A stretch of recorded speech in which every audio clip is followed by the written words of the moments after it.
In the name of Allah, the most gracious and the most merciful, my dear students, good morning to all of you. Hope you are well. A textbook of English for class 8th Tulip series book 8.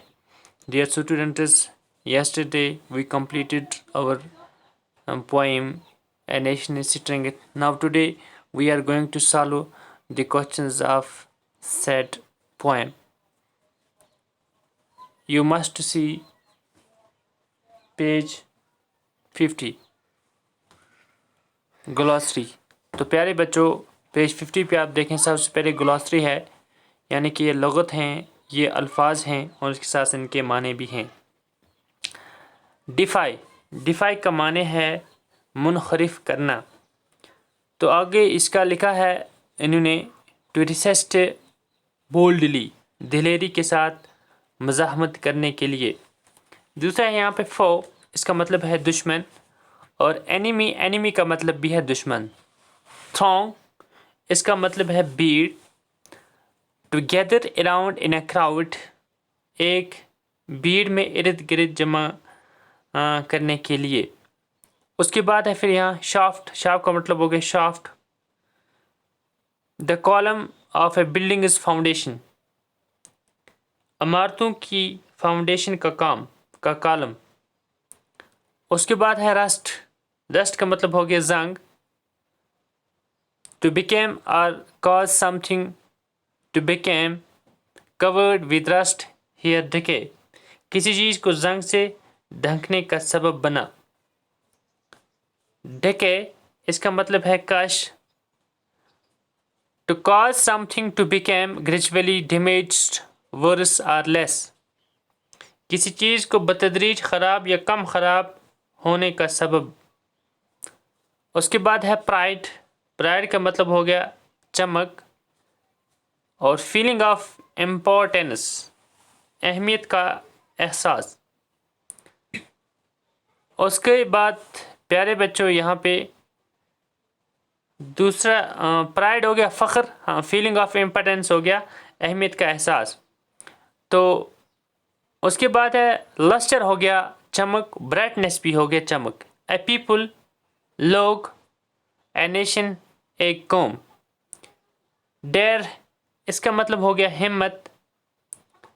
To have the courage to do something difficult, कुछ मुश्किल करने की हिम्मत। उसके बाद है fly, इसका मतलब है उड़ना। To run away in fear, खौफ से भागना। तो प्यारे बच्चों, नीचे आप देखिए थिंकिंग अबाउट द पोएम के बारे में सोचो विचार। पहले यहाँ पे ये क्वेश्चन है, in the first stanza the poet wonders about certain things, what are they, यानी कि पहली मर्तबा शायर हैरान होता है कि कुछ चीज़ें क्या हैं, इसका आंसर यहाँ पे मैंने लिखा है, in the first stanza the poet wonders about what makes a nation pillars high and it is foundation strong, what makes it strong enough to defy the enemies that surround it from all sides. इसका मतलब है प्यारे बच्चों, पहली मर्तबा में शायर हैरत ज़दा रहता है कि एक कौम की किस कदर बुलंद और इसकी बुनियादें मजबूत होती हैं, जो इसे हर तरफ से घेरने वाले दुश्मनों का दिफा करने के लिए मजबूत बनाता है। उसके बाद है दूसरा क्वेश्चन यहाँ पे, what are the foundations of a strong kingdom built on, एक मजबूत ममलिकत की बुनियाद क्या है। इसका यहाँ पे आंसर है, the foundations of a strong kingdom are built on the greatness and thoroughness of its people who can work hard for their nation, एक मजबूत ममलिकत की बुनियादें इसके लोगों की अज़मत और सख्ती पर इस्तवार हैं, जो अपनी कौम के लिए सख्त मेहनत कर सकते हैं। तीसरा है यहाँ पे, what happens to a nation when depends on an army to keep it strong,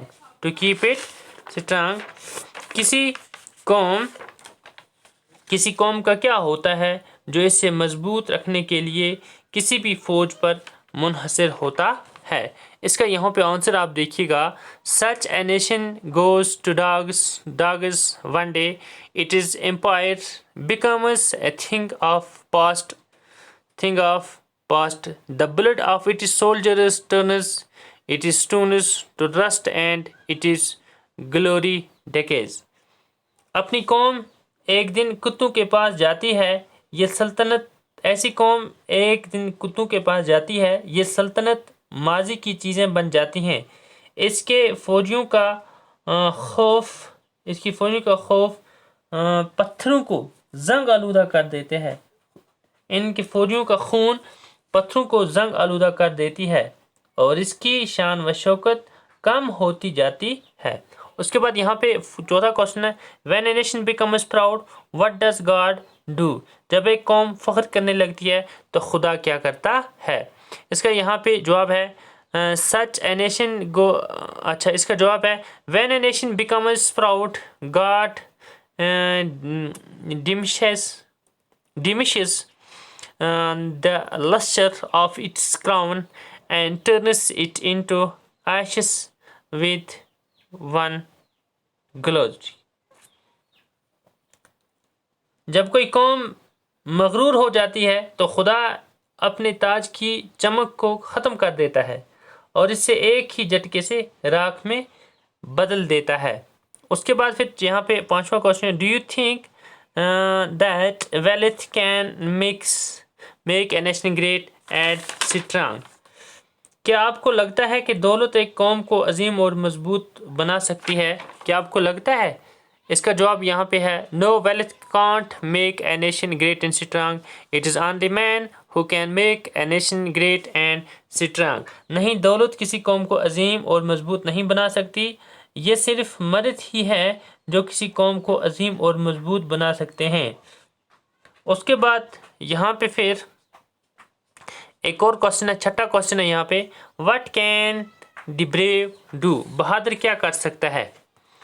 इसका जवाब है, brave man can work hard for their nation, they work while others sleep, they dare while others fly. बहादुर मर्द अपनी कौम के लिए सख्त मेहनत कर सकते हैं, वो काम करते हैं जब दूसरे सोते हैं, वो हिम्मत करते हैं जब दूसरे उठते हैं। उसके बाद यहाँ पे लास्ट क्वेश्चन है, एक्सप्लेन द फॉलोइंग लाइन्स। ये मंदरजा झेल लाइनों की वजाहत करें। पहली लाइन है, they build a nation is pillars deep and lift them to the sky. वो एक गहरी कौमों के गठजोड़ बनाते हैं और इन्हें आसमान पर छोड़ देते हैं। तो इसका जवाब है, इन these lines the poet wanted to say that the men who are brave and courage build the pillars of a nation deep and lift them to the sky. In others words, such men make the foundations of a nation strong and take it to great highest of glory. क्या है इसका मतलब, क्या है।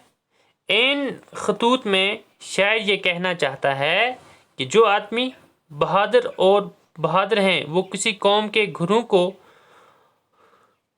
गहरा बनाते हैं और आसमान की तरफ बुलंद करते हैं। दूसरे अल्फाज में, ऐसे आदमी किसी कौम को बहादुर बनाकर इससे अज़मत की बुलंदियों पर ले जाते हैं। तो इस तरह से प्यारे बच्चों, हमारा जो ये क्वेश्चंस थे हमने ये कंप्लीट किए। तो आप अपनी कॉपी पर ये सारे क्वेश्चन लिखिए, अच्छी तरह से लिखिए और मेंटेन करिए अपनी कॉपी अच्छी तरह से, और उसके साथ साथ याद भी करिए। तो प्यारे बच्चों, अगले सबक में हमारी फिर मुलाकात होगी। जब तक के लिए आप अपने घरों पर ही बने रहें और समाजी दूरी बनाए रखें और भीड़ भाड़ वाली जगहों पे ना जाएं। Stay home, stay safe. Thanks.